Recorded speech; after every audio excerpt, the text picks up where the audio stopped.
नमस्कार, मी आशिष जाधव. आजचा सवालमध्ये तुमचं स्वागत आहे. नारायण राणे पुन्हा नाराज झाले आहेत. पुन्हा ते काँग्रेसमध्ये अस्वस्थ आहेत. नारायण राणे कुठल्या दिशेनं अशी चर्चा पुन्हा सुरू झाली आहे. हे सगळं होत असतानाच अहमदाबादमधनं बातमी आली. नारायण राणे हे महाराष्ट्राचे मुख्यमंत्री देवेंद्र फडणवीस यांच्यासोबत त्यांच्या गाडीतून भाजपचे राष्ट्रीय अध्यक्ष अमित शहा यांना भेटले. बरं, ही बातमी तरी कशी उघड झाली? ANI ही ANI एजन्सी देशभरातल्या सर्व न्यूज चॅनल्सला सर्व्हिस प्रोव्हाइड करणारी एजन्सी आहे. म्हणजे जिथं जिथं न्यूज घडते किंवा न्यूजशी संबंधित व्हिज्युअल्स असतील, बाईट्स असतील, ती त्यांच्या जे सबस्क्राईब केलेले न्यूज चॅनल्स आहेत त्यांना ती पुरवते. अशा पद्धतीनं काल मध्यरात्री 12:30 वाजता ANIचं एक फीड म्हणजे एक व्हिज्युअल्स हे सर्व न्यूज चॅनल्समध्ये धडकले. कुठल्या नावाखाली किंवा शीर्षकाखाली खाली हे व्हिज्युअल्स आले तर Maharashtra CM Devendra Fadnavis meats BJP national president Amit Shah at Ahmedabad आणि अहमदाबादवरनं हे व्हिज्युअल्स सर्व न्यूज चॅनल्समध्ये आले. हे व्हिज्युअल्स तपासल्यानंतर लक्षात आलं, अरे मुख्यमंत्र्यांच्या गाडीत नारायण राणे यांचे धाकटे चिरंजीव आमदार नितेश राणे आहेत आणि मागच्या सीटवरती मुख्यमंत्र्यांसोबत चक्क नारायण राणे सुद्धा आहेत आणि ही गाडी अमित शहा यांच्या घरी म्हणा किंवा तिथं जे राहत होते तिथं भेटीला गेलेली आहे. आणि मग तिथनं सोर्सेसकडनं बातमी कन्फर्म झाली की होय, अहमदाबादमध्ये नारायण राणे तेही मुख्यमंत्री देवेंद्र फडणवीस यांच्या साक्षीनं अमित शहा यांना भेटले, त्यांची चर्चा झाली. आणि आत्ता लेटेस्ट बातमी अशी आहे की नारायण राणे यांचा भाजप प्रवेश कदाचित लांबणीवर पडणार आहे. एकूणच काय तर भाजप प्रवेशाच्या चक्रव्यूहात नारायण राणे सध्या अडकले आहेत. त्यावरच आपण करतो आहोत आजचा सवाल. आपला आजचा सवाल बघा.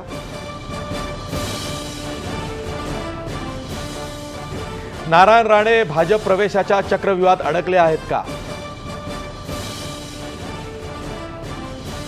हे आपल्या आजच्या सवालमध्ये काही महत्त्वाचे मुद्दे दडलेले आहेत ज्यावर आपण चर्चा करणार आहोत. मुद्दा क्रमांक 1, राणे शहा फडणवीस भेटीनंतर नारायण राणेंचा भाजप संपर्क उघड झालाय का? मुद्दा क्रमांक 2, ईडीच्या चौकशीच्या भीतीनं नारायण राणे भाजपचा आसरा घेत आहेत का? मुद्दा क्रमांक 3, आमदारकी मिळूनही नारायण राणे काँग्रेसमध्ये समाधानी का नाहीत? शेवटचा मुद्दा क्रमांक 4, उद्धव ठाकरेंच्या दिल्ली वारीनंतर नारायण राणेंचा भाजप प्रवेश लांबणीवर पडलाय का? हे होते चर्चेचे मुद्दे. आपण चर्चा करणार आहोत. आज आपल्या आजच्या सवालमध्ये चर्चा करण्यासाठी मान्यवर पाहुणे आहेत. आपल्या सोबत स्टुडिओमध्ये आहेत राजकीय अभ्यासक अजित सावंत, जे आधी काँग्रेसमध्ये होते, त्यामुळे काँग्रेसमधले रुसवे फुगवे, काँग्रेसमधले प्रवेश, काँग्रेसपासून भरकटलेले नेते याबाबत त्यांचा चांगला अभ्यास आहे. आपल्यासोबत ज्येष्ठ पत्रकार हेमंत देसाई आहेत. ते त्यांची स्वतःची म्हणून जी निरीक्षणं आहेत ती आज सांगणार आहेत. आपल्यासोबत स्टुडिओमध्ये काँग्रेसचे प्रवक्ते डॉक्टर राजू वाघमारे आहेत. जेव्हा जेव्हा काँग्रेस पक्ष अडचणीत येतो तेव्हा राजू वाघमारे काँग्रेसच्या वतीनं बोलायला येतात. आपल्यासोबत एकूणच या प्रकरणाच्या केंद्रस्थानी भाजप असल्यामुळं भाजपचे आमदार प्रवक्ते राम कदमसुद्धा आहेत. मी त्यांचंही या चर्चेत स्वागत करतो. तुम्हा सर्वांचं या चर्चेत स्वागत. ही चर्चा सुरू करण्यापूर्वी हा गौप्यस्फोट झाल्यानंतर, नारायण राणेंच्या अहमदाबाद भेटीचा पर्दाफाश झाल्यानंतर, ANIनं व्हिज्युअल सकट ही भेट चव्हाट्यावर आणल्यानंतर नारायण राणे यांनी आज पत्रकार परिषद घेतली. पत्रकार परिषदेमध्ये नारायण राणे यांची देहबोली नेहमीप्रमाणे नव्हती. ते पूर्णपणे हादरलेले होते. हादरलेल्या मनस्थितीत नारायण राणे काय काय म्हणाले ते बघूया. पण हे काही जरी असलं तर मी तुम्हाला माझं स्पष्टीकरण देतो. मी काल कोणाला भेटलो नाही. मी गेलो, माझ्या कामाला गेलो. मी 10 वाजेपर्यंत मीटिंग संपल्यानंतर मी डिनर केला आणि झोपलो. सकाळी 6:45च्या विमानाने मी मुंबईला आलो. माझा निर्णय काय कोणताही असलं काही तर मी काय आज सांगणार नाही. फक्त काल अहमदाबादच्या भेटीबद्दल बोलेन की ती बुवा भेट अशी नव्हती आणि मी गेलो एवढं नक्की आहे. मी अमुक हॉटेल गाडी पण सांगतो, मर्सिडीज गाडी होती, मी दुसऱ्या कुठल्या गाडीत गेलो नाही. संयोग काय योगायोग नाही आहे आणि भेटही झाली नाही तर योगायोगचा संबंध कुठे नाही. ते मागच्या ती जुनीच ऑफर आहे, ती काय नवीन नाही आहे. ऑफर तर सारखं विचारतात पण मी त्याबद्दलचं जे काय त्यांना नाही बोललो नाही आणि होई बोल बरं ते सातं विचारतात ना. मार्केटमध्ये चांगला माल आला काय सगळे विचारपूस करतात. प्रश्न अनेक जण माझ्यासारखे घेऊन जात असतील दिल्लीला, ते प्रश्न योग्य आहेत की नाही, त्यात तथ्य आहे की नाही तपासावे आणि पक्षहितासाठी निर्णय घ्यावा, त्यांचा प्रश्न आहे. आता त्यांनी तो प्रश्न जर सॉल्व केला नाही तर त्याबद्दल आपण काय करावा, वैयक्तिक प्रश्न आपला माझ्यासारखे तक्रार घेऊन जाणाऱ्यांचा आहे. आम्ही तर काँग्रेस हिताचं, काँग्रेस मजबूत व्हायला पाहिजे, पुढच्या निवडणुकीत काँग्रेसनी जिंकली पाहिजे निवडणूक, या हितासाठी बोलतो. राहुल गांधींना भेटूनही तुमची तक्रार कायम आहे म्हणताय तुम्ही, तर अशोक चव्हाणांना बदललं तो प्रश्न सुटेल का? मला माहीत नाही, बदलायची मी काय मागणी केली नाही. एवढं चांगलं काम करणाऱ्यांना बदली कसं करावं. राहुल गांधी भेट नंतर माझी कोणाशी गाठ नाही, माझी फोनवर कोण बोललं नाही, याआधी माझ्याकडे कोणी म्हणजे विचारपूस केली नाही. तो निर्णय काही असू शकतो ना, काँग्रेसमध्ये राहण्याचा आणि भलं होण्याचा.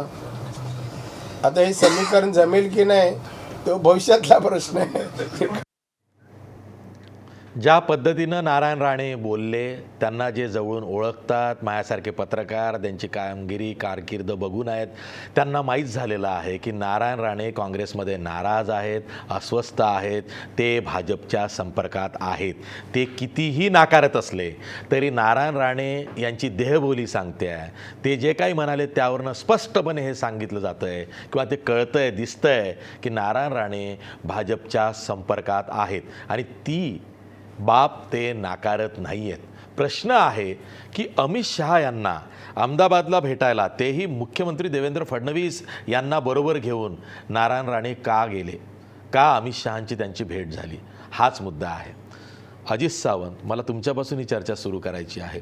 एक तर वारंवार ही चर्चा पुढं आली की परळ लालबाग या भागातली एक अविघ्न वन नावाचं टावर बनत आहे आणि त्या निमित्तानं नारायण राणे यांच्यावर ईडीच्या चौकशीचा दबाव भाजपकडून येतो आहे आणि त्या दबावातून कदाचित नारायण राणे भाजपच्या संपर्कात आले, कदाचित त्यांना भाजपचा आसरा घ्यावा वाटतो आहे. या चर्चेत किती तथ्य असं वाटतं? ही गोष्ट खरी आहे की भाजप इतर पक्षामधले नेते आपल्याकडे वळवून घेण्यासाठी, आपल्याकडे घेण्यासाठी उत्सुक आहे आणि गळ टाकून बसलेले आहेत आणि त्या गळाला अनेक मासे लागलेले आहेत. आता त्यांची इच्छा अशी आहे की कारण शिवसेनेचं मोठं आव्हान त्यांना भविष्यकाळामध्ये पेलावं लागणार आहे याची जाणीव आहे. काँग्रेस आणि राष्ट्रवादी तशी गलित गात्र दिसत असली तरी शिवसेना मात्र उद्धव ठाकरेंच्या एक हाती नेतृत्वाखाली शिवसेना वाटचाल करते आहे आणि त्यांना पाठिंबाही चांगला मिळतो याची एक खंत भाजपच्या नेत्यांच्या मनामध्ये. आणि शिवसेनेला जर शह द्यायचा असेल तर प्रामुख्याने मुंबई, ठाणे, कोकण या भागात दिला पाहिजे आणि तो देण्यासाठी नारायण राणेंसारखा मोहरा आपल्या गळ्याला लागला तर आपलं मोठं काम होऊ शकेल याची कल्पना भाजप नेत्यांना आहे. आणि म्हणून येणं की येणं प्रकारेनं त्यांना आपल्याकडे कसं वळवता येईल, काही आमिष दाखवून वळवता येईल, काही दबाव आणून वळवता येईल, काही कुठे भांडणं तंटे लावून काँग्रेसमध्ये त्यांना बाहेर पडण्यासाठी उत्तेजित केलं जाईल, अशा प्रकारची सर्व व्यवस्था भाजप नेत्यांकडून होती आहे. ह्यापूर्वी देखील इतर अनेक नेत्यांच्या बाबतीमध्ये झाली आणि म्हणूनच अभिग्नम पार्कचा जेव्हा मुद्दा निघाला आणि वर्तमानपत्रामध्ये जाणीवपूर्वक बातम्या पेरल्या जायला लागल्या तेव्हा मला असं वाटतं की नारायण राणेंवरती दबाव आणण्याचा तो एक प्रयत्न होता. आणि मुळात असं झालेलं आहे की भुजबळांच्या बाबतीमध्ये ज्या घटना घडल्या गेल्या काही काळामध्ये, चार्जशीटसुद्धा नसताना आज भुजबळ आतमध्ये आहेत आणि चार्जशीट असलेले ज्यांच्यावर चार्जशीट आहे असे अनेक जण अगदी उजळ मात्याने फिरवत आहेत. आताही भुजबळांच्या बाबतीत सहानुभूतीपूर्वक काही बातम्या येत आहेत, त्यावरनं असा कयास बांधला जातोय कदाचित लवकरच भुजबळांना जामीन होईल. परंतु भुजबळांची जी परिस्थिती, जेव्हा बातम्यांचा ओघ अचानक येतो ना, नाही पण तेव्हा काहीतरी होईल. नाही पण असे ते संकेत असं आहे की भुजबळांची जी अवस्था करून ठेवलेली आहे ती पाहता आता कुठलाही राजकीय नेता असेल, भ्रष्टाचारावरचा आरोप त्याच्यावरती झाला, अगदी खडसेसुद्धा हपकून जातात. म्हणजे खडसेंना सुद्धा त्यांच्याच पक्षातले लोक जिथे आतमध्ये बसवायला तयार झालेले आहेत, तिथे राणेंचं काय. त्याच्यामुळे पण भाजपला राणे का हवेत?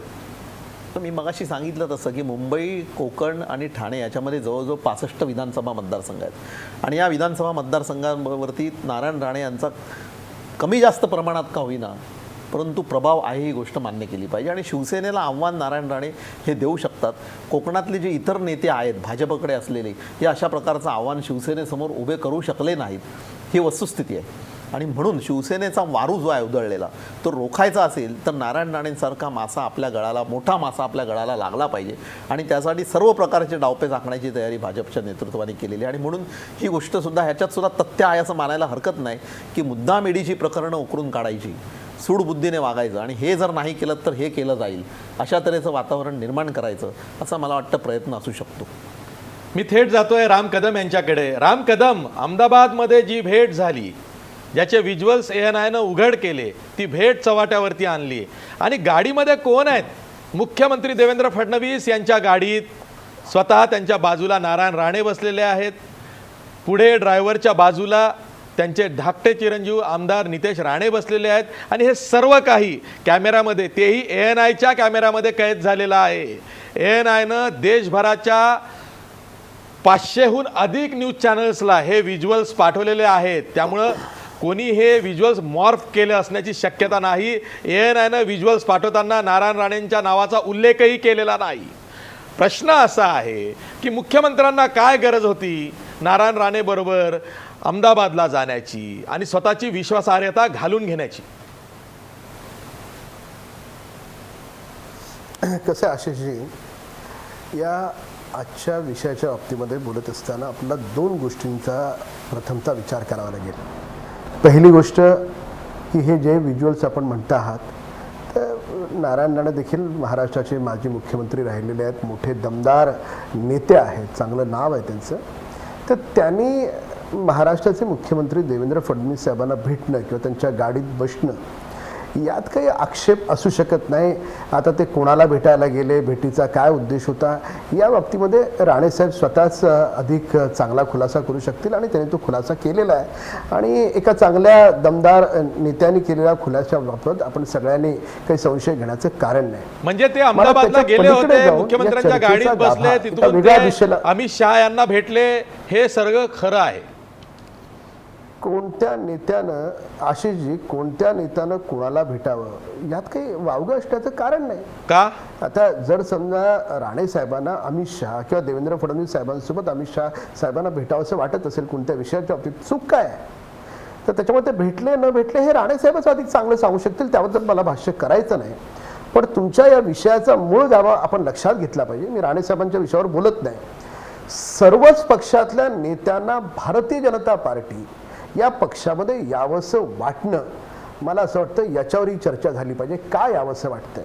राम कदम, माफ करा, मी तुम्हाला अडवतो. राम कदम, व्यवस्था होती. राम कदम, मी तुम्हाला अडवतो, माफ करा, मला माफ करा, मी तुम्हाला अडवतो. नारायण राणे काय म्हणाले ऐका. नारायण राणे काय म्हणाले ऐका. नाही नाही, तुम्ही दिशाभूल करतात, तुम्ही दिशाभूल करतात. नारायण राणे स्वतः काय म्हणाले हे मी तुम्हाला आधी दाखवलेलं आहे. ते काय म्हणाले, बाजारात माझ्यासारखा चांगला माल जेव्हा येतो तो प्रत्येकाला हवा हवा असा वाटतो. त्यांनी हे कुठंही असं सांगितलेलं नाही की मी भाजपमध्ये जाण्यास इच्छुक आहे. ते हेच सांगण्याचा प्रयत्न करतायत की भाजपला मी हवाय. आणि चंद्रकांत दादा पाटील म्हणाले होते हवा हवा असं वाटतं. हा, हवा हवा असं वाटतात म्हणाले. चंद्रकांत पाटील म्हणाले होते. आजही रावसाहेब दानवे भाजपचे प्रदेशाध्यक्ष असंच वक्तव्य केलं त्यांनी. मुळामध्ये कसं आहे की पक्षप्रवेश हा भविष्यातला विषय आहे. पक्ष नेतृत्व त्या बाबतीमध्ये ठरवेल, पक्ष नेतृत्व या बाबतीत बोलेल. पण मी एक सांगतो की राणे साहेबांनी मुख्यमंत्री म्हणून असताना केलेलं काम हे महाराष्ट्राला विसरता येणार नाही. केवळ 5.5 महिन्याचं काम होतं, असं काय फार मोठं काम केलेलं नाही. उगीच दिशाभूल करायची नाही. 5.5 महिन्यामध्ये अगदी 50 वर्षाचं काम केल्यासारखा आव आणायचा नाही. 5.5 महिने फक्त ते मुख्यमंत्री होते. मला असं वाटतं तुम्ही मला जर नाही, असं नाही, तुम्ही भव्य दिव्य काम केलं. लोकांची दिशाभूल कशाला करायची? लोकांची दिशाभूल कशाला करायची? 5.5 महिन्याच्या कामगिरीत कोणाच्या कामकाजाचं, त्याच्या व्यक्तिमत्वाचं मूल्यमापन होतं का? अहो साहेब 10 दिवसाच्या कामगिरीतून मग कामकाजाचं मूल्यमापन होतं. असं 5.5 नसतं. महिने फार नाही, मोठी नाही, कारकीर्द नाही. असं नाही. झाली. 10 बोलताना दिवसाच्या तुम्ही नीट एका बोला. दिवसाच्या कामगिरीहून नाही या तुमच्या विधानाशी मी सहमत नाही, हे नम्रतेने नमूद करतो. एका दिवसाच्या कामगिरीतून पण एखादा जो हिरा आहे तो चमकणारा हिरा चमकत असतो, पण तो आजचा विषय नाही. आजचा मूळ ठीक आहे, विषय ठीक आहे. असा भाजपला नारायण राणेंचं की महत्व राणे कळलंय. साहेब पक्षप्रवेश करणार का, तर भविष्यामध्ये कळेल करणार का नाही करणार, आणि भाजप सुद्धा प्रवेश देणार न देणार हे पक्ष नेतृत्व ठरवेल. तर त्याच्यामुळे तो विषयच नाही. विषय हा आहे की हे सर्व नेते भाजपमध्ये का येण्यास इच्छुक आहेत. ही जी सगळी देशभरातली विस्कटलेली राजकीय व्यवस्था आहे, या राजकीय व्यवस्थेमध्ये भारतीय जनता पार्टी हा एक दीपस्तंभ सारखा सगळ्या नेत्यांना आधार वाटतोय. महाराष्ट्रात देवेंद्र फडणवीस आधार वाटतायत आणि देशामध्ये नरेंद्र मोदी आधार वाटतायत, आणि हे जे जुने सगळे ज्याला आपण विस्कटलेले पक्ष म्हणू, या सगळ्या पक्षाच्या नेत्यांना आता भाजपमध्ये यावंसं वाटतंय, कारण दिसतंय इथून पुढचं भविष्य हे फक्त आणि फक्त भाजपचं आहे. तर त्याच्यामुळे या दृष्टिकोनातून या सगळ्या घटनेकडे आपण पाहिलं पाहिजे. मी राणे साहेब या विषयावर बोलत नाही, ते भविष्यात आपल्याला दिसेल येतात नाही येतात, कुठे राहतात कुठे जातात, हा त्यांचा व्यक्तिगत प्रश्न आहे. आणि राहिला प्रश्न त्यांच्या कामगिरीबाबत, तर निश्चितपणे मी वेगळ्या पक्षाचा जरी असलो तरी त्यांनी केलेली चांगली कामं ही महाराष्ट्राला नाकारता येणार नाहीत. कोकणामध्ये किंवा महाराष्ट्रामध्ये अनेक भागामध्ये त्यांचा दबदबा आहे, त्यांच्या नावाचं अनेक चांगली कामं, आपल्याला जे चांगलं आहे त्याला चांगलं म्हटलं पाहिजे. आणि यालाच तर म्हणतात ना की राजकीय अभिनिवेश न ठेवता चांगल्याचं चांगलं म्हणून कौतुक केलं पाहिजे. ठीक आहे राम कदम, आणि आज तुम्ही माझ्या विरोधी मूळ पक्ष- प्रश्नाचं विरोधी उत्तर पक्ष दिलेलं राहिले, नाही. मुख्यमंत्री राहिले. राम आता- कदम, तुम्ही माझ्या मूळ प्रश्नाचं उत्तर दिलेलं नाही. माझा प्रश्न काय होता की मुख्यमंत्र्यांना काय गरज होती या संपूर्ण चक्रव्यूहात अडकण्याची. कारण नारायण राणेंची विश्वासार्हता नाही तर मुख्यमंत्र्यांची विश्वासार्हता गमावली गेलेली आहे. कारण मुख्यमंत्री हे अहमदाबादच्या स्वतःच्या नाही, ताफ्यात आशिषजी, नारायण राणेंना घेऊन हा तुमचा फिरतायत. बघण्याचा नारायण राणे मुख्यमंत्र्यांबरोबर नाहीयेत तर मुख्यमंत्री नारायण राणेंबरोबर आहेत. आणि अमित शहाला भेटायला गेले. बाकी पूर्ण वेळ बाकी व्यक्त्यांना द्या. अरे एक मिनिट, आता थोडंसं मला बोलायला द्या, बाकी सगळा वेळ इतर व्यक्त्यांना द्या. थोडंसं बोलायला द्या. तुम्ही काय म्हणालात, देवेंद्र फडणवीस साहेब नारायण राणेंच्या गाडीत आहेत. नाही, विधानाचं तुम्ही देवेंद्र कौतुक केलं फडणवीस पाहिजे. यांच्या बघा, गाडीत फडणवीस नारायण राणे साहेबांची जरी असले. नम्रता आहे, नम्रता, हे बघा बघण्याचा दृष्टिकोन, नम्रता, या विधानातून तुम्हाला नम्रता शोधली पाहिजे की महाराष्ट्राला अनेक वर्षाच्या नंतर देवेंद्र फडणवीस साहेबांसारखा असा एक नेता आणि मुख्यमंत्री लाभला ज्या माणसाच्या अंगी प्रचंड नम्रता आहे. अहो साधा माणूस जरी गेला तरी त्या माणसाचं राम कदम मान सन्मान देणार. नाही शाब्दिक मुख्यमंत्री फेकाफेक महाराष्ट्राला नकोय. लाभलेत. नाही या राम भावनेला याच्याकडे कदम बघा. शाब्दिक हे बघा, फेकाफेक नाही, नकोय. अजिबात शाब्दिक गाडी फेकाफेक नाही, गाडी ही याला नारायण राणेंची तुम्हाला नव्हती. नम्रतेच्या गाडी ही चष्म्यातूनच नारायण बघावं राणेंची लागेल. नव्हती. गाडी ही जर मुख्यमंत्र्यांच्या इगोतून ताब्यातली पाहिलं, आहे. गाडी ही कुणाची मुख्यमंत्र्यांच्या असेल सोडा. ताब्यातली आहे. तुमचा जो प्रश्नाचा गाडी ओघ ही आहे, मुख्यमंत्र्यांच्या ताफ्यातली आहे. अशी त्यात नारायण तुमचा राणे जो आणि नितेश प्रश्नाचा- राणे बसलेले आहेत. मी बोलू आशिष साहेब. मग तुम्ही नारायण आशिष राणेंच्या साहेब, गाडीत मी मुख्यमंत्री बोलू? बसले काय सांगताय. हे बघा, नारायण राणे साहेब मुळामध्ये काही छोटी व्यक्ती नाही. नारायण राणे राज्याचे माजी मुख्यमंत्री आहेत, हा एक भाग. पण त्याचसोबत देवेंद्र फडणवीस साहेबांची देखील नम्रता, या दोन्ही गोष्टी आपण या ठिकाणी आपण पाहिल्या पाहिजेत. तुम्ही एका वेगळ्या चष्म्यातून पाहता आहात. ठीक आहे तो ठीक चष्मा आहे. योग्य देवेंद्र फडणवीस हे नम्र आहेत, हुशार आहेत, अगदी कार्यतत्पर आहेत, याविषयी शंका नाही. मी त्यांना जवळून ओळखतो. किंबहुना ते विरोधी बाकावरती आमदार असताना आभारी सर्वात आहे जास्त आपला. बातम्या मीच केलेल्या आहेत. त्यामुळे आभारी आहे त्याबद्दल आपला मला आशिष. बिलकुल शंका नाहीये.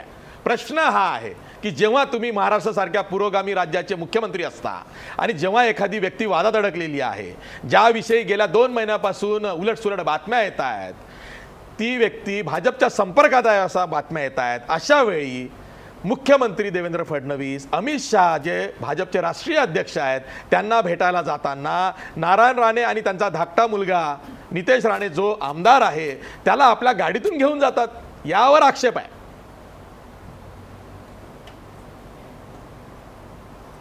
नाही, आता आमदार मुलगा आहे, आमदार नितेश चांगलं काम करतात.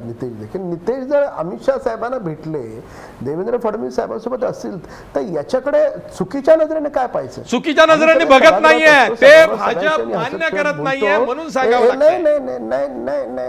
नाही, विषय मान्य करण्याचा नाही. ज्या दिवशी प्रवेश होईल पूर्ण देश पाहिजे ना. ठीक आहे, आणि ज्या नाही होणार दिवशी तेही प्रवेश देश होईल पाहिजे. भाजप प्रवेश त्याच्यामुळे नारायण जर तर राणेंचा आपण सर्व जर देश तर बघेल जर असं तर राम कदम म्हणतात इतर वेळी ते मुख्यमंत्र्यांच्या खूप जवळ आहेत असं जर ते सांगत तरवर- असतात. जर आणि तरवर ही राम चर्चा कदम हे करता येणार बोलतायत नाही. की ज्यावेळी नारायण राणेंचा भाजप प्रवेश होईल सर्व देश बघेल. ठीक आहे, मी राजू वाघमारे यांच्याकडे जातो. होईल आणि न होईल दोन्ही देश पाहिजे. ठीक आहे, राजू वाघमारे, प्रश्न मिटला आहे, काँग्रेसचा तर मिटलाच आहे की नारायण राणे काँग्रेसमध्ये अस्वस्थ आहेत, नाराज आहेत, त्यांना काँग्रेस सोडायची आहे.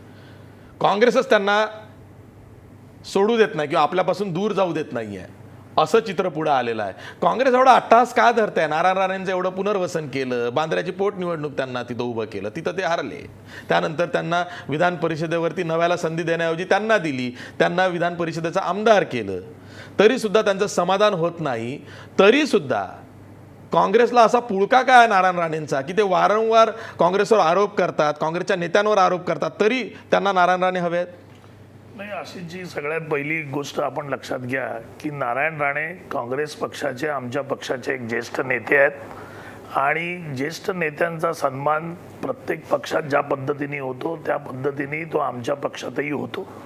आज तुम्ही जे म्हणताय की विधान परिषद वगैरे या सगळ्या गोष्टी जो आहेत तो पक्षाचा हायकमांड आणि पक्षाचे ज्येष्ठ जे लोक आहेत ते या बाबतीत निर्णय घेत असतात. असं असताना आमच्या पक्षाचे नेते अजूनही, म्हणजे आपण हे सगळं मीडियावर बोलतोय, आज राणे साहेबांची स्टेटमेंट जर आपण इथे बघितली तर त्याच्यामध्ये ते स्वतः म्हणाले की बाबा मी तसं काहीच ठरवलेलं नाही किंवा माझ्याबद्दल असं जे मीडियामध्ये हे वावटळ उठलेली आहे त्याबद्दल माझं काय, मी काही बोलणार. आणि ते म्हणाले की जी ऑफर आहे बीजेपीची ती 2014 पासून आहे. आता बीजेपीनी सत्तेत आल्यापासून 75% बीजेपीमध्ये आलेले राम कदम साहेबांसारखे बाहेरून आलेलेच लोक आहेत. बीजेपीचे स्वतःचे लोक तर या महाराष्ट्रात आणि देशात पण नाही आहेत. त्याच्यामुळे असा पक्ष, मगाशी राम कदम साहेब जे म्हणत होते की बीजेपीमध्ये दीपस्तंभासारखा वगैरे आहे, हास्यास्पद विधानं राम कदम साहेब करत होते. प्रश्न असा आहे की बीजेपीमध्ये स्वतःचं काहीच नाही. सगळे लोक आता इव्हन त्यांचे जे आमदार जर तुम्ही मोजले तर त्याच्यातले पण 1/3 पेक्षा जास्त आमदार, म्हणजे जवळजवळ 40 ते 50% आमदार हे बाकीच्या पक्षातून आलेले लोक आहेत. त्याच्यानंतर मध्ये जिल्हा परिषद आणि नगरपंचायतीच्या निवडणुकीमध्ये बीजेपीनी तर राजकीय नेते सोडा पण गुंडांचे प्रवेश चालू केलेले. महाराष्ट्रातला एकही गुंड शिल्लक नाही की जो बीजेपीमध्ये जाऊन पावन झालेला नाही. त्याच्यामुळे बीजेपी ऑफर करत नाही आणि असं काही करत नाही. उलट बीजेपी आपल्यामध्ये कोण येतंय का याची चाचपणी करत सगळीकडे फॉर्म घेऊन फिरते. त्याच्यामुळे बीजेपीने आता हे सांगणं की आम्ही कोणाला ऑफर देत नाही याच्यासारखं हास्यास्पद विधान दुसरं कुठचं नाही. त्यांना असं म्हणायचं होतं की आमच्याकडे दीपस्तंभ जो आहे तो आमचाच आहे. कसं आहे, राम कदम साहेबांचं कसं झालेलं आहे की ते पूर्वीच्या काळी राजे राजवाड्यांकडे भाट असायचे की जे कौतुक करायचे. तर राम कदमांना तुम्ही कोणताही मुद्दा द्या, राम कदम मुख्यमंत्र्यांचं गुणगान केल्याशिवाय त्या मुद्द्यावर जाऊच शकत नाहीत. कदम साहेब आता विस्तार होणार आहे, तुमचं फळ तुम्हाला मिळो ही माझी सदिच्छा आहे. बरं, ठीक कारण आहे, तुम्ही ठीक आहे, मित्र ठीक आहात आहे, माझे. ठीक आहे. राजू वाघमारे, तुमच्याकडे फारसं बोलायला नाही आहे आता, काँग्रेसकडे खरंच नाही आहे. मी हेमंत देसाई यांच्याकडे जातो. सर, आपण नारायण राणेंची जर का कारकीर्द बघितली तर नाराजी काही नवी नाही आहे त्यांच्यासाठी. यानं त्या कारणानं ते नाराज होतात. पण मला असं म्हणायचं आहे की आपण जेव्हा नारायण राणे हे नाराज झाले, ते अस्वस्थ आहेत असं म्हणतो, तेव्हा ते संधी साधू आहेत असं का म्हणत नाही? ते नेहमी अपॉर्च्युनिस्ट म्हणूनच काम करतात असं का म्हणत नाही? मला असं वाटतं की सर्वसामान्य माणसांच्या पेक्षा, जनतेपेक्षा मीडिया नारायण राणेंच्या फार मोठ्या प्रेमात पडलेला आहे. मीडिया ज्या प्रकारे त्यांना महत्त्व देतो आहे आणि तुम्ही बघा की सगळ्या चर्चांमध्ये त्यांच्याबद्दल एक सहानुभूतीचा असा आहे की हा मोठा दिग्गज नेता आहे. मी आता राम कदम जसं म्हणाले की दीपस्तंभ आहे किंवा त्यांचे पुत्र जे आहेत ते कदाचित संभाजीराजे असतील, काही म्हणतील ते उद्या, की महाराष्ट्राला संपूर्ण नवी वाट दाखवणारे 5.5 महिन्यामध्ये नितीन गडकरींनी परवाच्या समारंभात सांगितले की 3 पूल त्यांनी काय ते केले, उड्डाणपूल. 5.5 महिन्याच्या काळामध्ये अशी कोणती नेत्रदीपक कामगिरी केली? या गृहस्थांना वसूल मंत्री असं म्हटलं जायचं सामनाच्या याच्यामध्ये. सामना काही म्हणो, पण नारायण राणे यांची कीर्ती कशाबद्दल होती? महसूल मंत्री म्हणून त्यांचे अत्यंत कॉन्ट्रोवर्शियल निर्णय होते, उद्योग मंत्री म्हणून अत्यंत वादग्रस्त निर्णय होते आणि मुख्यमंत्री म्हणून सुद्धा वादग्रस्त निर्णय होते. ज्या महाराष्ट्रामध्ये राजकारणामध्ये कृष्णा देसाईनंतर जे खून सत्र सुरू झालं त्याला कोण जबाबदार होतं? हे सगळं विसरलं का? यांच्या चिरंजीवांनी मध्यंतरी एकाला मरेस्तोवरती तुडून काढलं, त्याची पोलीस केस झाली, त्याचं पुढे काय झालं माहिती नाही. या गृहस्थांबद्दल अशा प्रकारचं सहानुभूती लोकांना का आहे एवढीच की नारायण राणे कुठल्या पक्षात जात आहेत आणि त्याच्यामुळे महाराष्ट्राचं राजकारण संपूर्ण बदलणार आहे. मी असं म्हणणार नाही की त्यांना काहीच महत्त्व नाही, पण आपण बघितलं की काँग्रेस पक्षाने ते सारखं म्हणतात की मला काही दिलं नाही, काही दिलं नाही. काँग्रेस पक्षाने त्यांच्या मुलांना तिकीटं दिली, यांना स्वतः तिकीट दिलं, हे दोनदा हारले, हे हारलेत, त्यांचे चिरंजीव हारलेले आहेत. आता याच्या त्यानंतर बांद्राला त्यांची हार झाली. या गृहस्थांना आणि पुन्हा प्रत्येक वेळी विलासराव देशमुखांवरती अटॅक करायचा, नंतर अशोक चव्हाणांवरती अटॅक करायचा, पृथ्वीराज चव्हाणांना म्हणजे ते नाकाम आहेत अशा प्रकारची टीका करायची. आणि जे नारायण राणेंच्या बाजूनी बोलणारे लोक आहेत, मीडियामधले सुद्धा जे आहेत, ते बरोबर पृथ्वीराज चव्हाणांच्यावरती त्यांना टार्गेट करतात. म्हणजे जो महाराष्ट्रामध्ये त्यातल्या त्यात स्वच्छ प्रतिमेचा माणूस आहे, ज्याला भले त्यांचे अनेक दोष असतील, पण त्यांना सहानुभूती बिलकुल नाही. आणि राणेंना मात्र भरपूर सहानुभूती. हे काय चाललेलं आहे याच्यामध्ये हे आपण लक्षात घेतलं पाहिजे की आत्ता नारायण राणे यांचं उपद्रव मूल्य काय आहे. तर काँग्रेसच्या दृष्टीने माझ्या मते भाजपचा फायदा असा आहे की काँग्रेसचा एक नेता, महत्त्वाचा नेता, जो महत्त्वाचा नाही असं नाही, महत्त्वाचा नेता, कारण आत्ता स्वतः त्यांनी सिंधुदुर्ग जिल्हा परिषदेमध्ये यश मिळालं, महत्त्वाचा नेता आपल्याकडे आला तर काँग्रेसची ताकद कमी होईल. हा महत्त्वाचा भाजपचा फायदा होणार आहे. दुसरी गोष्ट अशी आहे, आपण त्याच वेळी असं लक्षात घेतलं पाहिजे, उद्धव ठाकरे यांनी पूर्णपणे लोटांगण घातल्यामुळे जर उद्धव ठाकरे म्हणजे शिवसेना आणि भाजपचे यांचे संबंध मधुर नसते तर नारायण राणे यांची व्हॅल्यू राहिली असते जास्त. आता तेच ते एकत्र आल्यामुळे आता नारायण राणे हे एक अडचण होणार आहे.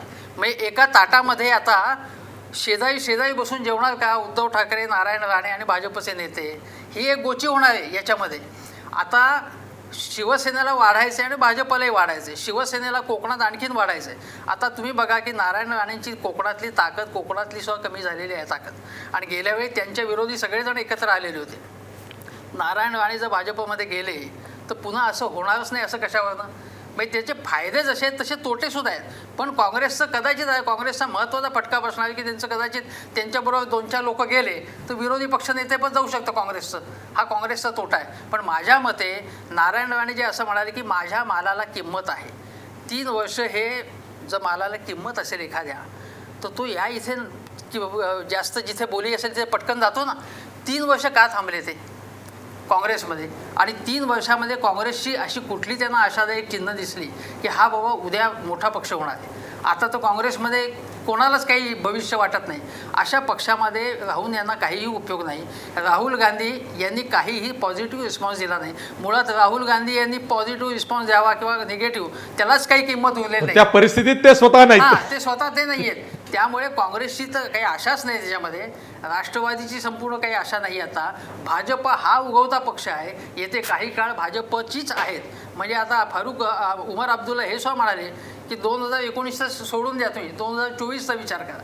त्यामुळे अशा वेळी ज्या ठिकाणी आपल्याला काहीतरी वाव मिळू शकेल किंवा संधी मिळू शकेल, आणि मुख्यतः जे मगाशी तुम्ही जे भ्रष्टाचाराचं किंवा गैरव्यवहाराचं वेगवेगळे प्रकरणं काढलं, तुम्ही देवेंद्र फडणवीसांनी विधानसभेमध्ये जेव्हा प्रचंड टीका नारायण राणेंनी राजकीय टीका केली सरकारवरती एक विरोधी पक्षाचा एक नेता म्हणून, तेव्हा देवेंद्रजी ते म्हणाले की तुमची कुंडली माझ्याकडे आहे, अशा प्रकारची थेट त्यांना धमकी दिली होती. आणि मी ताजं उदाहरण सांगतो की तामिळनाडूमध्ये AIDMKच्या मंत्र्याला त्यांनी ED आणि इन्कम टॅक्सच्या चौकशी लावून त्यांनी हैराण केलेलं आहे.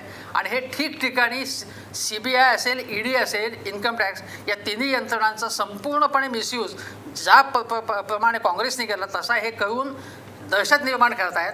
आणि या प्रकारे जास्तीत जास्त लोक आपल्याकडे येतील किंवा जे समोर असतील ते चूप बसतील अशी व्यवस्था भारतीय जनता पक्ष करतोय. त्यामुळे नारायण राणे त्या तिकडे गेले किंवा इथे राहिले तरी त्याला मर्यादित महत्त्व आहे असं माझं मत आहे. खरं तर चर्चा अशी आहे की अहमदाबादला मुख्यमंत्री स्वतः नारायण राणे आणि त्यांचे चिरंजीव नितेश राणे यांना घेऊन भाजपचे राष्ट्रीय अध्यक्ष अमित शहा यांना जे भेटले, ती एक मांडवली होती की काय? मांडवली अशा अर्थानं की अविघ्न वन या प्रकरणाअंतर्गत नारायण राणेंवर EDचा जो फेरा येऊ शकतो त्यापासून बचाव करण्यासाठी काही चर्चा करण्यासाठी ते अमित शहांना भेटले का, अशी ही चर्चा आहे. त्यामुळे नारायण राणे यांचा भाजप प्रवेश हा दूरचा भाग आहे, पण नारायण राणे हे भाजपच्या संपर्कात आहेत ही बाब आता व्हिज्युअल सकट दृश्यांसह उघड झालेली आहे, थँक्स टू ANI. नाहीतर पत्रकार बातम्या देतात, त्यांना दुसऱ्या दिवशी मूर्खात काढलं जातं, पण आता तसं होणार नाही. ANIनं आपल्या कॅमेऱ्यात नारायण राणे ते सुद्धा मुख्यमंत्र्यांसह पकडलेलं आहे, कैद केलेलं आहे. ही चर्चा अशी पुढे राहणारच आहे सुरू.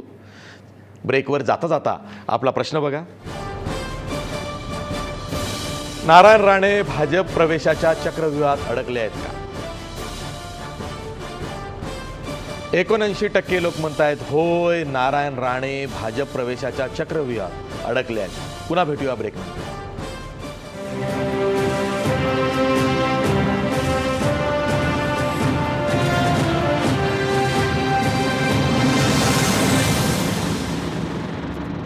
ब्रेक नंतर पुन्हा तुमचं स्वागत. मी थेट जातोय राम कदम यांच्याकडं. राम कदम, प्रश्न असा आहे ना, नारायण राणे हे एकटे नाही आहेत, त्यांच्याबरोबर त्यांचे 2 चिरंजीव आहेत. म्हणजे तुम्हाला फक्त नारायण राणेंचा विचार करून चालणार नाही, तर संपूर्ण राणे पॅकेजचा विचार करावा लागेल. ते पॅकेज रूपी तुमच्याकडे येणार आहे. म्हणजे नारायण राणे यांच्यावरती त्यांची 2 मुलं येणार आहेत त्यांच्यासोबत.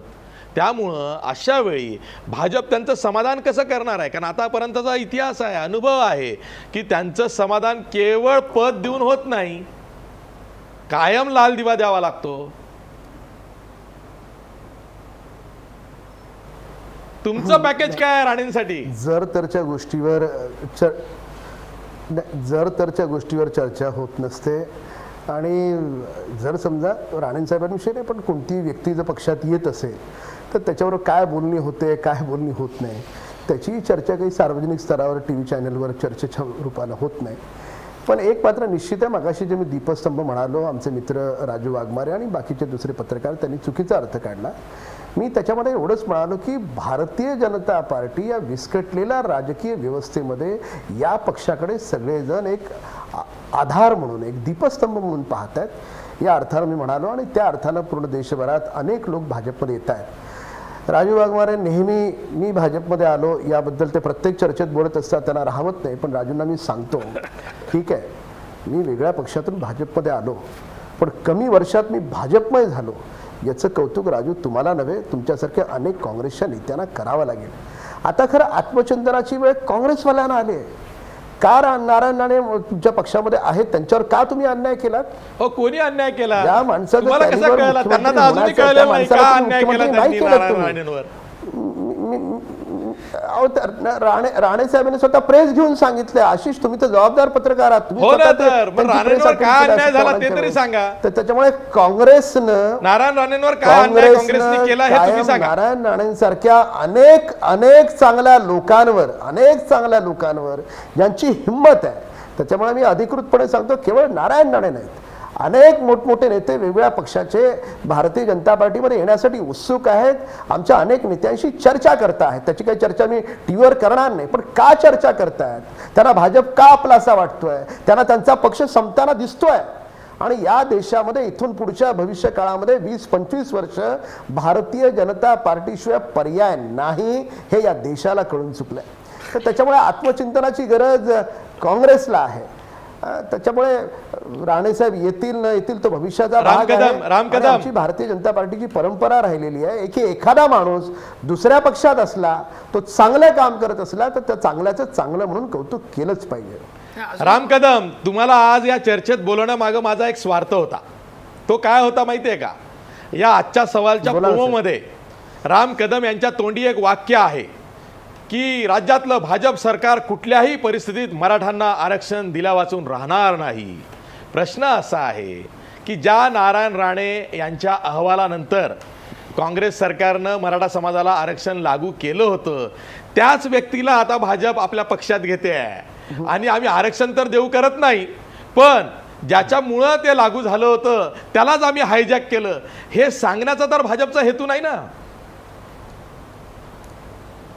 नाही, दोन्ही गोष्टी पूर्णपणे वेगवेगळ्या आहेत. मराठ्यांना आरक्षण आमचं सरकार देणार आहे, निश्चितपणे त्या दृष्टिकोनातून कोर्टातली कारवाई अतिशय तत्परतेनं पॉझिटिव्ह पद्धतीनं सुरू आहे अशी जी आपल्याला ठाऊक आणि म्हणून मग नारायण राणे यांना घेताय. समितीचे प्रमुख होते, त्या सगळ्या गोष्टी आपल्याला मान्य आहेत. म्हणून नारायण राणे हवे. आज काय मराठा आरक्षण हा विषय नाही, घेताय न घेता हा विषयच नाही. आणि जे काही आहे ते पक्ष नेतृत्व जाहीर करेल. उद्या राणेसाहेब स्वतः सांगतील त्यांची यायची इच्छा आहे न इच्छा आहे, कशासाठी गेले होते, का नाही गेले, या सगळ्या गोष्टींची चर्चा राणेसाहेब स्वतः सांगतील. माझ्या दृष्टिकोनातून एकच महत्त्वाचा मुद्दा या ठिकाणी येतो की राणे साहेबांवर सातत्यानं काँग्रेसमध्ये त्यांची सक्षमता असून सुद्धा, हे मी कार्यकर्ता म्हणून बोलतो आणि मी अनेकदा खाजगीत बोललो, जाहीरपणे बोललोय, राणे साहेबांसारख्या अनेक लोकांवर काँग्रेसनं वारंवार अन्याय केलेला आहे. ठीक आहे, मुद्दा कळलाय. राम कदम, आणि त्याचंच हेमंत देसाई, प्रश्न असा त्याचंच फळ आहे, म्हणून- हे म्हणतात नारायण राणे त्याचंच यांच्यावर फळ काँग्रेसनं म्हणून अन्याय केला. कुठं अन्याय केला? जेव्हा संधी मिळाली त्यांना किंवा त्यांचं पुनरुज्जीवन करण्याचा प्रयत्न केला, वांद्रेमधनं पोटनिवडणुकीतनं उभं केलं, तिथं ते हरले. त्यानंतर विधान परिषद लागल्यावरती नव्याला संधी न देता पुन्हा यांचं राजकीय पुनर्वसन केलं, त्यांना विधान परिषदेवरती पाठवलं. आणखीन काय अन्याय कुठं झालाय? अन्याय म्हणजे त्यांना असं वाटतं की 6 महिन्याच्या आत मला मुख्यमंत्री करण्याचं आश्वासन दिलं होतं, ते पूर्ण केलं नाही. आता अनेक आश्वासनं या प्रकारची काँग्रेस काय सगळ्या पक्षामध्ये पूर्ण होऊ शकत नाही, राजकीय वास्तव बदलत असतं आणि काँग्रेसने ते आश्वासन दिलं असेल तर तो काँग्रेसचा मूर्खपणा आहे असं माझं मत आहे स्पष्टपणे. आत्ता राम कदम जे म्हणाले की मराठा आरक्षण हा इथे मुद्दा नाही, पण इथे आठवण करून द्यायला पाहिजे की मराठा आरक्षणाच्या आपल्या चॅनलवरती एक 20, 25, 50 चर्चा झाल्या असतील. त्या चर्चांच्या वेळी मराठा आरक्षणासंबंधी देवेंद्र फडणवीस सरकारने कशा प्रकारची फसवणूक केलेली आहे, कोर्टामध्ये केस कशा प्रकारे मांडली नाही, याच्याबद्दल अत्यंत आक्रमक पद्धतीने तिखटपणे राणे यांनी टीका केलेली होती. आणि स्वतः राम कदम यांनी भाजपची बाजू लावून धरताना राण्यांनासुद्धा काही सोडलेलं नव्हतं, त्यावेळी टीका केली होती. आता राणे यांचे नवनवीन गुण त्यांना दिसत आहेत. आता ते कसे दमदार आहेत, कसा तगडा नेता आहे तो, वेगवेगळे जे आहेत गुण. आणि अजून काँग्रेस पक्षामध्ये असे नेते असू शकतील, वेगवेगळ्या पक्षामध्ये असू शकतील. ते कोण नेते आहेत ते कदाचित ते सांगणार नाहीत, पण त्याबद्दलचं कुतूहल आहे. माझं म्हणणं असं आहे की तुम्ही जो प्रश्न विचारला की राणे यांना काही दिलं की दिलं नाही, माझ्या मते काँग्रेसमध्ये अजिबात अनेक वर्ष काही न मिळता प्रचंड काम करणारी केवळ सतरंजा उचलणारे आहेत, असे अनेक वर्ष काम करतात. त्यातले एक राजू वाघमारे बाजूला बसले आहेत. आणि दुसरी गोष्ट अशी की आता आयडिओलॉजी नावाची काही गोष्ट आहे की नाही, मग हा गोष्ट शिवसेनेमधनं इथे येतो. एकदम तो झाला का धर्मनिरपेक्ष झाला, पूर्ण सर्वजनवादी झाला. आता इकडनं तो तिकडे भाजपमध्ये गेल्यावर ते काय म्हणाले की माझ्या मालाला मागणी आहे. अरे माल म्हणजे काय राजकारणामध्ये, हा माल असं म्हणायचं आपण याला, म्हणजे मागणी आणि पुरवठा, याच्यामध्ये आयडिओलॉजी काही विचारसरणी बैठक हे काही नाही. आणि त्यावेळी तुम्ही म्हणत होता की आम्ही हा जो पक्ष आहे भाजप हा धर्मांध आहे, विषारी आहे, वाटेल त्या शिव्या घातलेल्या त्यांनी. तुम्ही प्रचाराच्या वेळी प्रचार समितीचे प्रमुख असताना ते पद दिलं होतं ना, त्याचा आपण उल्लेख केला नाही. त्यावेळी राणे यांनी कशा प्रकारची टीका केली? जमेल तेव्हा त्यांचं समाधान करण्याचा प्रयत्न झालेला आहे. म्हणजे सगळ्या प्रकारचं त्यांना गेल्या 10 वर्षात आपण बघितलं ना, जमेल तेव्हा दिसेल संधी तिथं काँग्रेसनं त्यांचं समाधान केलंय. उद्योग खातं दिलं होतं. आणि मुख्य म्हणजे काय की काँग्रेसच्या दिग्गज नेते अहमद पटेलपासून वेगवेगळ्या नेत्यांवरती ज्या माणसांनी टीका केली त्याला कधी पक्ष म्हणजे त्याला असं सोडलं जात नाही. काँग्रेसने त्यांच्यावरती त्यांना ठेवलेले पक्षामध्ये हे पुष्कळ आहे. आणि आता माजी मुख्यमंत्री ते झाले, माझ्या मते मुख्यमंत्री कसे झाले, कशामुळे झाले, ते कुठल्या गुणांमुळे झाले? जातीच्या कारणामुळे. जातीच्या कारणावरती. ते त्यांच्या पात्रता, वेगवेगळ्या राजकीय पात्रता, अनेक चांगले मुख्यमंत्री महाराष्ट्राने दिले. अशा या पाळेमध्ये आपण नारायण राणेंचं नाव घेऊ शकतो का, आणि त्यांचं का समर्थन करायचं अशा वेळी? आणि मुख्यतः देवेंद्र फडणवीस असं म्हणाले होते की आम्ही माफिया राज इथे संपू, आम्ही भ्रष्टाचाराला पूर्णपणे संपू, गाडू. बारामतीला जाऊन नरेंद्र मोदी काय म्हणाले होते, अमित शहा काय म्हणाले होते. आता हा भ्रष्टाचार कुठे गेला त्यांचा? आता उलट तुम्ही भ्रष्टाचार वाढवताय तुम्ही. आणि ज्या प्रकारे मुंडे यांना, तुम्हाला आठवत असेल, मुंडे जेव्हा भाजपमध्ये जाणार होते ते असंच अर्ध्या रात्री गेले होते. तुम्हाला माहिती असेल ते शॉर्ट्स, दिल्लीमध्ये त्यावेळी बाबा त्यावेळी दिल्लीमध्ये होते ते.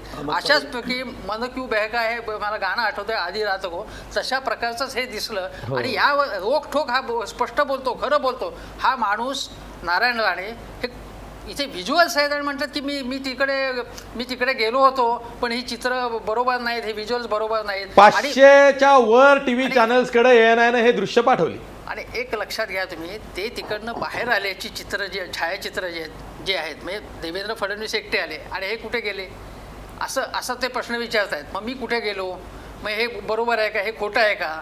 पण त्या जे वार्ताहर तिथे गेले त्यांनी असं सांगितलेलं आहे, त्यांचं संपूर्ण क्रोनॉलॉजिकली त्यांनी सांगितलेलं आहे की त्यांना तिथे नारायण राणेंना ओळखणारं मुळात मीडिया नव्हता तिथे. बरोबर. राणे यांना, आणि राणे त्याच्यानंतर आले ना तिकडे, राणे वेगळ्या गाडीने गेले आणि त्यानंतर भेट झाली त्यांची. आता हे सगळं आत जाऊन कोणी म्हणजे ड्रोन कॅमेरा लावलेत का की आतली सगळी दृश्य आहे त्याच्यामध्ये.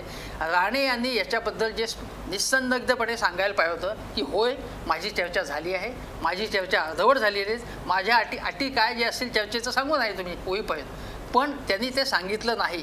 आणि आज हे सगळं चालू असतानाच ते म्हणाले की काँग्रेसवर माझी श्रद्धा आहे, काँग्रेस जिंकून यावं असं मला वाटतंय, काँग्रेस निवडून यावं असं मला वाटतंय.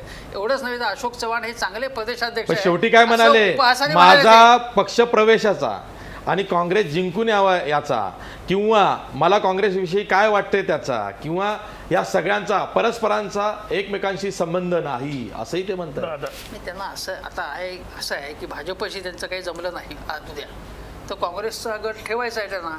मुख्य म्हणजे माझ्या मते आहे की हा सगळा अर्थव्यवहाराशी संबंधित आहे, त्यांच्या बिझनेसशी संबंध आहे, त्यांच्या डीलशी संबंध आहे. आणि जे मगाशी त्याचा आपण उल्लेख केला की भारतीय जनता पक्षाने असं मोदींनी सांगितलं तुम्ही सुडाचं राजकारण करणार नाही, ते जे बोलतात त्याचे उलट करतात आणि त्याप्रमाणे ते करणार आहेत. रॉबर्ट वड्रापासून त्यांनी सुरुवात केलेली आहे, आपण लक्षात खरं तर राम कदम हे विसरलेले आहेत की नारायण राणे जर का भाजपमध्ये आले तर राम कदम यांच्या सकट आशिष शेलार, विनोद तावडे, चंद्रकांत पाटील हे जे मराठा नेते आहेत त्यांचं महत्व कमी होणार आहे. त्यांच्यावर कुरघोडी करण्यासाठी मुख्यमंत्री नारायण राणेंचा वापर करू शकतात, हे राम कदम विसरतायत. अजित सावंत, नारायण राणेंची सगळी जी विधानं आहेत ती एक एक करून तपासली पाहिजेत. मध्यंतरी नारायण राणे असं म्हणाले होते, मी काही छोटे मोठे धक्के देत नाही, भूकंप घडवतो आणि भूकंप हा सांगून होत नाही हे ते म्हणाले होते. म्हणजे कुठेतरी खतखत आहे, भूकंप होऊ शकतो असा सूचक इशारा त्यांनी त्यावेळेला दिला होता. आणि त्याच वेळेला चंद्रकांत दादा म्हणाले होते की नारायण राणे हे हवेसे वाटणारे असे एक नेते आहेत. आता आज नारायण राणे काय म्हणाले आहेत, त्यांनी कबुली दिली आहे की मी काँग्रेसमध्ये अस्वस्थ आहे, काँग्रेसमध्ये मी नाराज आहे, माझी राहुल गांधींची भेट झाली परंतु त्या भेटीतून काय फारसं निष्पन्न झालं नाही. आणि जर निष्पन्न झालं नाही तर मग मला त्याचा विचार करावा लागेल, त्याचा मी योग्य वेळी विचार करीन, हाही त्यांनी आजच्या त्याच्यामध्ये अशी काही अट पक्षश्रेष्ठींसमोर मांडतात की मला काँग्रेस प्रदेशाध्यक्ष करा तर मग मी राहील, अशी काही अट त्यांनी मांडली असेल. आशिष, आपली इथे चर्चा झाली होती आणि त्यावेळेला मी सांगितलं होतं की प्रदेशाध्यक्षपद मागावं आणि प्रदेशाध्यक्षपदावर संतुष्ट राहावं असे नारायण राणे छोट्या महत्वाकांक्षा बाळगणारे ते नेते स्वतः नाहीत. म्हणाले होते, फक्त तेव्हा ते मला ते नको आहे, ते झाले. त्याचं कसं आहे, आणि म्हणून मी तुम्हाला त्यावेळेला एक अत्यंत महत्त्वाचं वाक्य सांगितलं होतं सिंहासन सिनेमामधलं.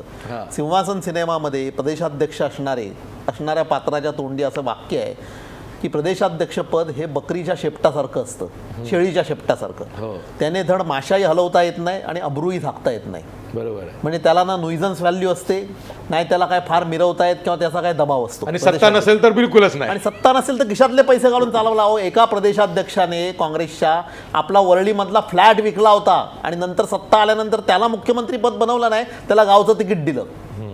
ही काँग्रेस आहे. त्यामुळे प्रदेशाध्यक्षपद त्याच्यावरती नारायण राणे हे खुश राहतील असं काय मला वाटत नाही. एक गोष्ट मात्र नक्की आहे की मराठा आरक्षणाची आग विझवण्यामध्ये सन्माननीय मुख्यमंत्री यशस्वी झालेले आहेत. हे माझे उद्गार नाहीत, या आदरणीय शरद पवार महाराष्ट्राचे नेते त्यांचे उद्गार आहेत की मराठा आंदोलनाची आग विझवल्यानंतर आता जर काय उरलं सुरलं राहिलं असेल तर मग ते नारायण राणेंनाच आपल्याकडे घेऊन टाकूया ना, हा एक डाव असू शकतो. आणि ही गोष्ट तर सत्य आहे की शेवटी प्रॅक्टिकली विचार केला तर आज काँग्रेसमध्ये राहून एकतर अस्वस्थ आहेत नारायण राणे, आपल्या मुलांच्या भवितव्याची काळजी आहे, एका मुलाची निवडणूक हरलेली आहे, दुसऱ्या मुलाच्या पदरात आमदारकीशिवाय काही नाही आहे, शिवसेनेचं आव्हान आणि भाजपचं आव्हान कोकणामध्ये वाढतं आहे, त्याचबरोबर ईडीसारख्या कारवायांची तलवार टांगती आहे. अशा वेळेला प्रॅक्टिकल म्हणजे आपण नारायण राणे हा विषय बाजूला ठेवूया, कोणीही जो एखादा नेता असेल तो सिर सलामत तो पगडी 50, तो म्हणेल पहिल्यांदा आपलं स्वतःचं राजकीय कारकीर्द सुरक्षित ठेवूया आणि मग बघू पुढे काय मिळवायचं ते. आणि नारायण राणे एक अत्यंत महत्त्वाकांक्षी असा कणखर असा नेता आहे आणि लाथ मारेन तिथे पाणी काढीन. 1985 पासून कुठल्या ना कुठल्या प्रकारची सत्ता नारायण राणेंकडे सतत राहिलेली आहे आणि आता गेली 2 वर्ष सत्तेशिवाय नारायण राणे हे थोडंसं त्यांना स्वतःला सुद्धा अस्वस्थ करणार आहे. आणि ह्या सगळ्यामध्ये त्यांना जर योग्य निर्णय घ्यायचा असेल तर भाजपची ऑफर स्वीकारण्याशिवाय त्यांच्यासमोर गत्यंतर नाही. आणि म्हणूनच भाजपने जो चक्रव्यूह रचलेला आहे त्या चक्रव्यूहामध्ये ते आतमध्ये शिरतायत. परंतु झालंय असं आशिष, आजच्या आपण मगाशी एक अत्यंत महत्त्वाचा शब्द वापरला, देहबोली. नारायण राणेंचा रोकटोकपणा, कणखरपणा, दमदारपणा हा आज नेहमीचा जो त्यांचा उपजत गुण आहे तो आजच्या त्यांच्या पत्रकार परिषदेमध्ये दिसला नाही, असं तुमचंच नव्हे अनेकांचं, अनेक ज्येष्ठ पत्रकारांचं मत आहे. आज नारायण राणे हे उद्विग्नावस्थेत होते. त्यांनी एअरपोर्टवर उतरल्यानंतर ज्या पत्रकाराने त्याला प्रश्न विचारला त्याच्यावरती ते जवळजवळ खेकसले. म्हणजे मी माझ्या खाजगी कामासाठी कुठे जायचं नाही का असा प्रश्न त्यांनी विचारला. हे ओरिजिनल नारायण राणे नव्हेत. म्हणजे एक दुसरा कयासही बांधायला आपल्याला हरकत नाही की जर ते अहमदाबादला गेले असतील आणि अहमदाबादला त्यांची अमित शहांबरोबर चर्चा झाली असेल तर त्या चर्चेमध्ये आपण म्हणता तसं पॅकेज डील जर त्यांनी समोर ठेवलं असेल तर त्या पॅकेज डीलमधल्या किती अटी मान्य झाल्या आणि किती नाही झाल्या. ज्या मान्य नाही झाल्या त्याच्यामुळे नारायण राणेंच्या मनामध्ये उद्विग्नता आलेली आहे का, हा एक प्रश्न आहे. दुसरा प्रश्न आपण म्हणालात की उद्धव ठाकरेंची भेट झाल्यावर उद्धव ठाकरेंनी अट घातली असेल. मला वाटतं उद्धव ठाकरेंच्या अटीला आता जुमान्या इतके काय भाजप नेते काय कमकुवत राहिलेले नाहीत, ते आता निर्डावलेले झाले आहेत. उद्धव ठाकरे ह्यांना किती किंमत द्यायची, काय द्यायची, त्यांना कसं लोळवायचं, कधी फायलींचा उल्लेख करायचा याची पूर्ण जाणीव अमित शहांसारख्या नेत्यांना आहे, देवेंद्र फडणवीसांना आहे. म्हणून मध्ये मध्ये त्या पुढ्या सोडत असतात. त्यामुळे उद्धव ठाकरेंचं ऐकून नारायण राणेंना ते घेणार नाहीत किंवा प्रवेश लांबणीवर टाकतील असं काय मला वाटत नाही. अटी शर्तींच्या बाबतीमध्ये काही गडबड होण्याची मात्र शक्यता नाकारता ठीक आहे, काँग्रेसला उत्तर द्यायचं आहे. खरं तर आता काँग्रेसच्या भात्यातून नारायण राणे रूपी बाण सुटलेला आहे, तो भाजपच्या दिशेनं गेलेला आहे. तरी काँग्रेसला काही म्हणायचं आहे, आपण त्यांचं ऐकणार आहोत ब्रेकनंतर. ब्रेकवर जाता जाता पुन्हा एकदा आपला प्रश्न बघूया. नारायण राणे भाजप प्रवेशाच्या चक्रव्यूहात अडकले आहेत का? 78% लोक म्हणतायत होय, नारायण राणे भाजप प्रवेशाच्या चक्रव्यूहात अडकले आहेत. पुन्हा भेटूया ब्रेकनंतर.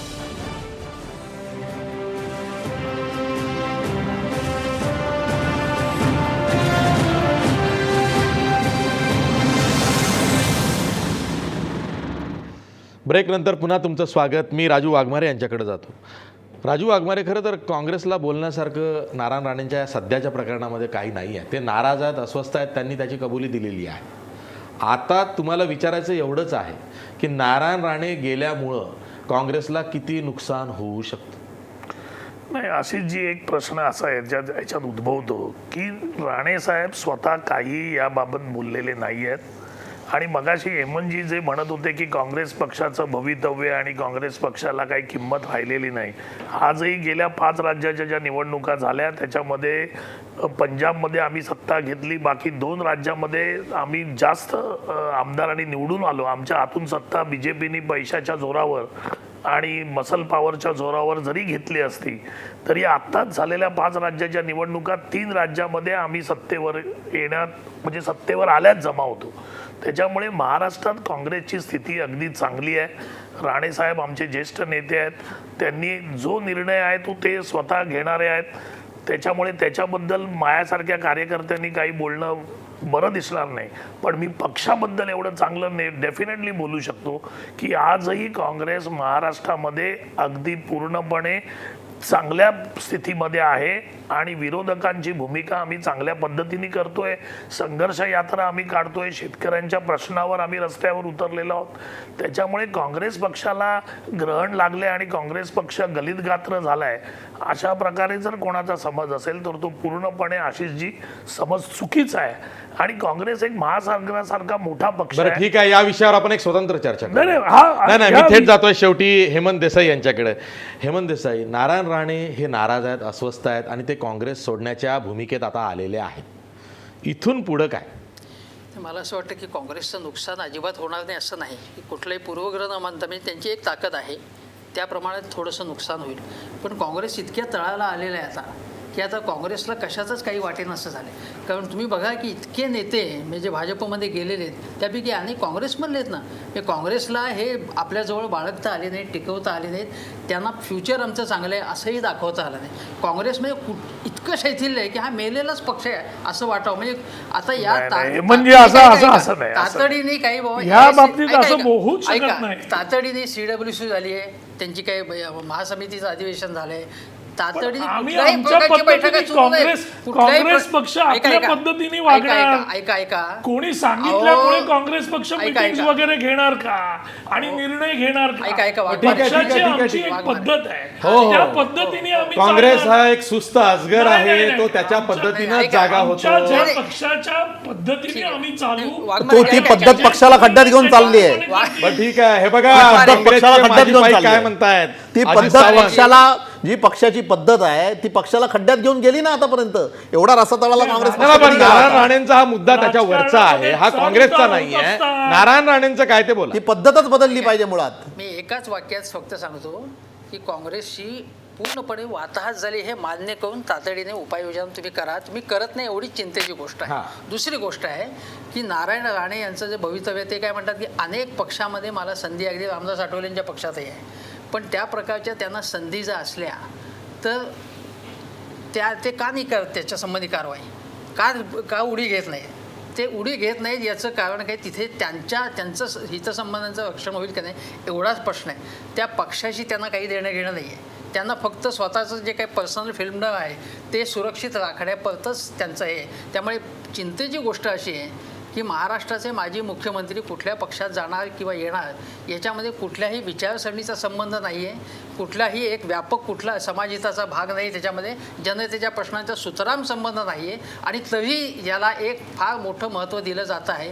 महाराष्ट्राच्या राजकारणाच्या दृष्टीने ही अत्यंत दुर्दैवाची गोष्ट आहे असं माझं मत आहे. ठीक आहे, नारायण राणे यांचा भाजप प्रवेश आता अटळ आहे.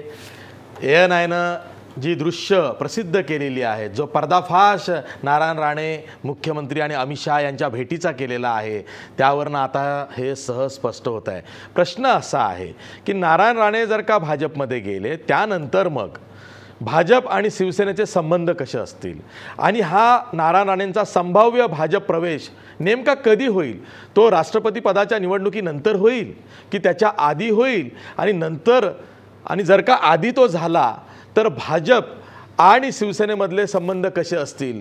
बरंच काही राजकारण पुढच्या काळात घडणार आहे. आम्हा पत्रकारांना शांत झोप मिळणार नाही आहे. राजकारण महाराष्ट्रातलं हे तापच राहणार आहे, हेच यातून स्पष्ट होत आहे. आज इथंच थांबूया. जाता जाता आपला प्रश्न बघा. नारायण राणे यांच्या भाजप प्रवेशाच्या किंवा नारायण राणे यांचा भाजप प्रवेश हा चक्रव्यूहात अडकला आहे का? किंवा नारायण राणे भाजप प्रवेशाच्या चक्रव्यूहात अडकले आहेत का? 80% लोक म्हणतायत होय, नारायण राणे भाजप प्रवेशाच्या चक्रव्यूहात अडकलेले आहेत. आज आपण इथंच थांबूया. पहा फक्त महाराष्ट्र वन.